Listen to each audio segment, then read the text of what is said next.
Oh, this is a little open air market, kind of portable market. So they've got meat out here and all kinds of vegetables. And they're still setting up. It's really early in the morning. It's 7 a.m. now. Yeah, they're still setting up. They have this big truck and they come and put veggies and eggs and fruits and meat. And that's, yeah, they're quite popular. They're all over the place.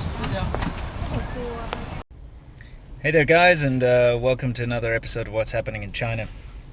So maybe you notice I have a new camera. Here's a picture of what it looks like. A lot of you guys were complaining about A, the picture quality of my last camera, and B, the shakiness of my recent videos. Well, I can explain that to you. I've always had these Casio point and shoot cameras, and this one is too. This is the latest one. And I think they're fantastic. I've always thought the quality of the video that they do is great, and you know, for the price you pay, it's got all sorts of interesting features. Anyway, my last one, it got a scratch on the lens somewhere along my travels. Just a small little scratch, nothing major, but that little scratch caused the picture to be slightly blurry, and also, you know, it wouldn't focus very, you noticed a lot in my recent videos how it doesn't focus. Autofocus very well. So anyway, I've gone and bought a new one, and I gave my old one to a friend who's going to start his own vlogs now, about guitars or something. Anyway, now guys, what's happening in China right now? We're having a crackdown. Okay, now once a year there's this 100 days of crackdown against a sort of I guess it's things that are normally that the police normally let slide, you know, grey area stuff, because China's full of that. You know, they have laws, lots and lots and lots of laws, but they're never enforced. You know, things like you're not allowed to you're not allowed to have like food stalls on the side of the road, okay, for instance, but there are food stalls everywhere on the side of the road. During this time though, the police, or the urban management guys, will really crack down and go and confiscate food stalls and all that nonsense. Now the same goes for bikes and e-bikes. Shenzhen has pretty much outright banned e-bikes. Okay, it's been a grey area for a very, very long time, but basically what's now going down is they've got set laws where they say your e-bike is not allowed to be heavier than 40 kilograms, and it's not allowed to go faster than 20 kilometers an hour. Thing is, I'd say 90% of the e-bikes here are used for deliveries and things, and they're sort of the practical kind. They weigh more than 40 kilograms, and they're capable of reaching, well, mine, I've always been capable of reaching like 50 kilometers an hour, maybe more. It's crazy traffic. See that nonsense out there? Anyway, so now they're cracking down on e-bikes. I've got some footage here of the cops pulling over e-bikes and confiscating them. They have a big police roadblock and they're confiscating e-bikes and putting them on a truck, which is irritating.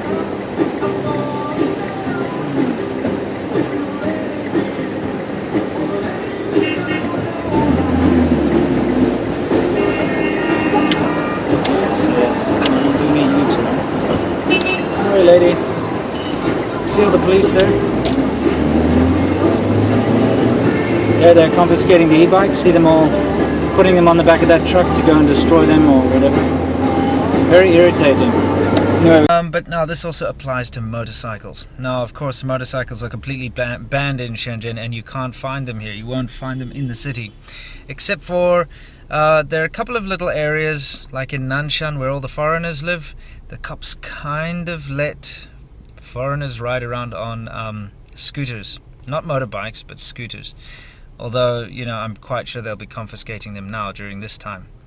And there's like some of the villages near the borders, like Shuiwei and Shangsha, those areas, and Shazwei, where they allow the sort of Hong Kong guys to ride around on scooters. Once again, not motorbikes, but little 50cc scooters and stuff. They kind of turn a blind eye. They won't be turning a blind eye during this time though. Now they'll be confiscating them. If they see you on that bike, they're gonna grab it. You know, they're gonna have roadblocks everywhere. Now, this is for the whole of China, not just Shenzhen. So, let me tell you what's happened now. My friends and I, we do motocross, enduro stuff, occasionally up in Zhencheng. You've seen some of the footage. Here's footage of me doing that. And the way we do this is we store our bikes, our off-road bikes, up there in Zhencheng in a bike shop. Now, this bike shop is owned by a guy called Lucky. He's a very interesting character, and he's been happy to let us keep our bikes there, no problem, free of charge. We come work in his shop, and we occasionally give him a little something or other, just to say thanks. Anyway, we got a call from him saying the cops are going to come and basically confiscate and take away all the bikes that don't have valid papers and registration and stuff. Okay. Now, our bikes are off-road motocross bikes, not motocross, they're enduro bikes. They're not supposed to be registered really, but luckily for me, my one is, because the first owner of the bike he's a fantastic guy, and he loves doing sort of adventure rides. So he basically kitted this bike out as an enduro bike, put a long distance tank on the thing, registered it for the road. So my off-road bike is actually road legal, which is kind of strange because it's definitely not the bike I'd want to be riding on the road. Anyway, long story short, we had to do an emergency little ride up to Zhencheng last night, night before last, and move the bikes out of that bike shop into a friend's backyard. Okay, so we have another friend up there who has like a village house. But so that's what's happening at the moment. On top of that, as you all know, I'm busy moving. I'm about halfway moved. I've moved half of my stuff across. I've got a lot of I have a lot to tell you about the whole move and everything. But I actually wanted to quickly answer, while I'm talking about it, I wanted to answer a couple of the questions I got after I made that video about what's happening in China, and I told you about what the landlord did. A lot of people asked me about the contract, like, did you sign a contract, and, how valid is it and all that. Well, I did sign a 1-year contract. All this nonsense happened at about the 5.5 month mark. So, I mean, I'm not even halfway through my contract when the landlady sold the place. Now, although I could fight, although they even said I can stay for the remainder of my contract, I don't want to. Yes, keep hooting, it's not going to help. I don't want it, I'll tell you why. The new landlord is planning to do a lot of construction on the house. And he said so when he came to look. He's like, I want to bash that wall out and build a balcony there, and etc, etc.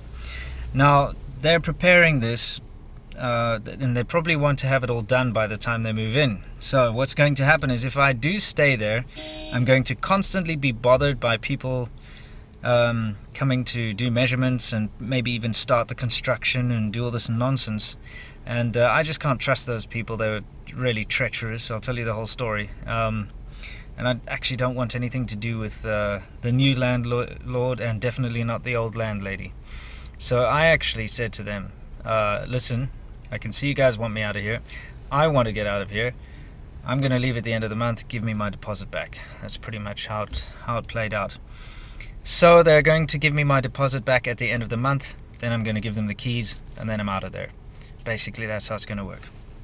So contracts, like rental contracts in China, they're valid if you sign them for a certain period of time. But unfortunately, unlike in the UK or America, your contract is not going to it's not going to shield you from all the bullshit. They can still come and harass you and give you trouble, and being a foreigner, it's very difficult as well to make, how can I say, to sort of enforce things. Like, for instance, if something breaks in the house, you want the landlady or landlord to fix it, it's going to be really difficult to do.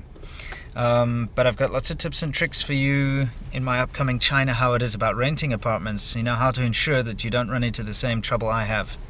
You see, it takes experience to learn how to deal with these situations. And now I've had plenty. So my next video, the next China How It Is, well, there are two upcoming. I'm not sure which one will come first.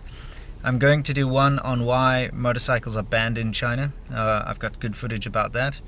And the second one is going to be, or maybe the first will be the whole how to rent an apartment in China. And I think that one will be very useful for any of you who are planning to come and live here or stay here for an extended period of time. Trust me, renting an apartment's a hell of a lot cheaper than staying in a hotel, for instance, if you're going to stay here for like a month or something.